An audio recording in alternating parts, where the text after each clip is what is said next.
हमारे इतिहास में अनेकों ऐसी घटनाएं हुई हैं जो सामान्य नहीं थी, और ऐसी ही घटनाओं को हम मिस्टीरियस इवेंट्स के रूप में जानते हैं।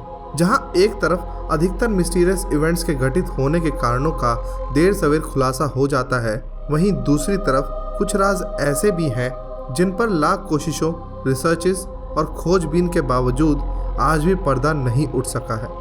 आज के वीडियो में हम आपको कुछ ऐसे ही मिस्टीरियस इवेंट्स के बारे में बताने वाले हैं जिनका कारण आज तक कोई भी पता नहीं लगा सका है।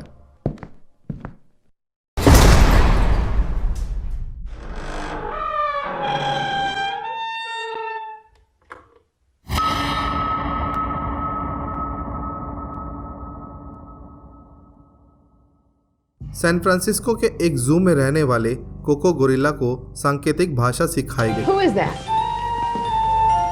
Think me there. Okay, that is you. और वह इसके माध्यम से लोगों से बातें करने में सक्षम था। ये गोरिल्ला अन्य लोगों के लिए चर्चा और विस्मय का विषय था, क्योंकि किसी इंसान की ही तरह कोको गोरिल्ला इंसानों से बात कर लेता था और यहाँ तक कि वो अपनी भावनाओं को भी व्यक्त कर सकता था। लेकिन उनके ट्रेनर फ्रांसिस पैटरसन ने एक बार एक इंटरव्यू में बताया था कि मरते वक्त जब कोको से पूछा गया कि where do animals go when they die, यानी कि मरने के बाद जानवर कहाँ जाते हैं, इस सवाल का जवाब देते हुए कोको ने कहा अ कंफर्टेबल होल, यानी एक आरामदायक छेद में। इसके बाद कोको ने अपने केयरटेकर को गुड बाय किस किया और वो गोरिल्ला हमेशा के लिए सो गया। लेकिन उसके इस जवाब ने वहाँ मौजूद सभी लोगों को चौंका दिया था, क्योंकि ये एक ऐसा जवाब था जो किसी गहरी सोच और असामान्य बौद्धिक प्रतिभा का संकेत था। लेकिन कोको ने ऐसा क्यों कहा? क्या जानवरों में भी आफ्टर लाइफ की अनुभूति होती है? और क्या किसी जानवर को इस हद तक ट्रेन किया जा सकता है कि वो किसी इंसान की ही तरह सोचने, समझने और महसूस करने में सक्षम हो जाए? ये कुछ ऐसे राज हैं जिन्हें कोको की मौत के बाद से आज तक सुलझाया नहीं जा सका है।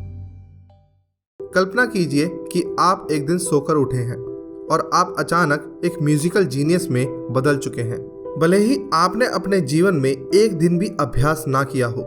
ऐसा ही कुछ हुआ डेरेक अमाटो नाम के इस व्यक्ति के साथ, जिनका 2006 के अक्टूबर में डाइविंग करते समय स्विमिंग पूल की दीवार से सर टकरा गया, जिसकी वजह से डेरेक को सर में गंभीर चोटें आई। इस घटना के कारण डेरेक को मेमोरी लॉस जैसी परेशानियों का सामना करना पड़ा।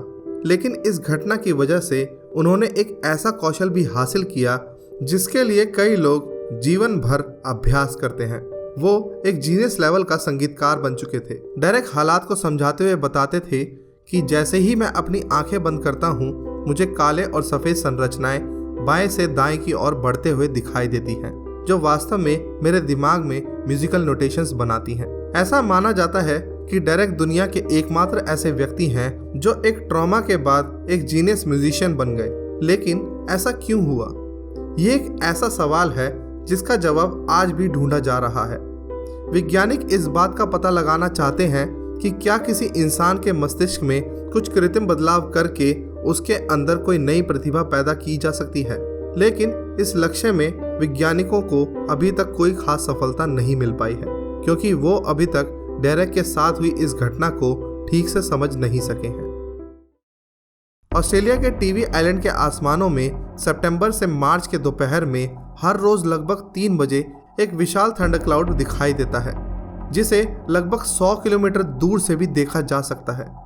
इस प्राकृतिक मिस्ट्री को सबसे पहले वर्ल्ड वॉर 2 के समय देखा गया था। जिस पायलट ने इस थंडरक्लाउड को पहली बार देखा था, उसने इसको नाम दिया था हेक्टर द कन्वेक्टर।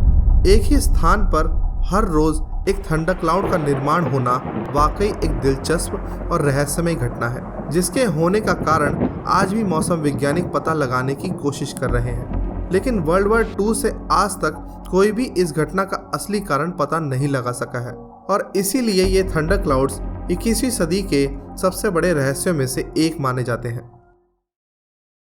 ये बात तो हम सभी जानते हैं कि ये दुनिया रहस्यों से भरी पड़ी है। कुछ रहस्यों को तो इंसान ने सुलझाने में सफलता हासिल कर दी है, लेकिन आज भी दुनिया में कुछ ऐसे रहस्य मौजूद हैं जिन्हें सुलझाना लगभग नामुमकिन है। कुछ ऐसा ही रहस्य है 240 पन्नों की एक किताब, जिसके बारे में कहा जाता है कि इसे आज तक कोई भी नहीं पढ़ पाया है। इतिहासकारों के मुताबिक ये रहस्यमय किताब 600 साल से भी अधिक पुरानी है। कार्बन डेटिंग से पता चला है कि इसे 15वीं सदी में लिखा गया था। इस किताब को हाथ से लिखा गया है, लेकिन क्या लिखा हुआ है और ये कौन सी भाषा में लिखा हुआ है, ये आज तक कोई नहीं समझ पाया है। ये किताब एक अनसुलझी पहेली की ही तरह है, जिसे वॉयनिक मैन्युस्क्रिप्ट के नाम से जाना जाता है। इस किताब में इंसानों से लेकर पेड़ पौधों के कई चित्र बनाए गए हैं।